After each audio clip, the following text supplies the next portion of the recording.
সালাম আলাইকুম আঙ্কেল। কি সমস্যা? আমার ঠ্যাং ভাঙা বাবা। ঠ্যাং ভাঙা? হ্যাঁ, বুক ভাঙা। বুকের ভিতরে হাড় ভাঙা? এখানে হাড়, হ্যাঁ, বুকের ভিতরে হাড় ভাঙা। তো নেলদের আড্ডি ভাঙা। এজন্য ভিক্ষা করি খায়? হ্যাঁ। তা আপনার ছেলে নাই? না, দুই পুত মরে গেছে, দুই ছেলে মারা গেছে, মারা গেছে। আর নেই, আর না? আর পুত নেই। এখন হালকা কিছু সামর্থ্য অনুযায়ী টাকা দিলে আপনি উপকার হইব? আল্লাহ উপকার হইব বাবা। আমি আমার সামর্থ্য অনুযায়ী আপনারে কিছু টাকা দেওয়ার চেষ্টা করি, বুঝছেন?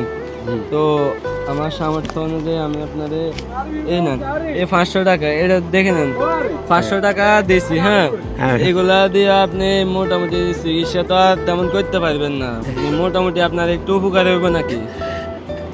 এটা খায় বাবা রে, বাবার যে ওষুধ লাগে, কতটা আর ওষুধ লাগে। ওষুধ তো লাগে আসলে, আমি তো যতটুকু সম্ভব হচ্ছে আপনাদের দিয়েছি। আমার ঠিক আছে, আপনি দিচ্ছেন, আমি খুশি হয়েছি।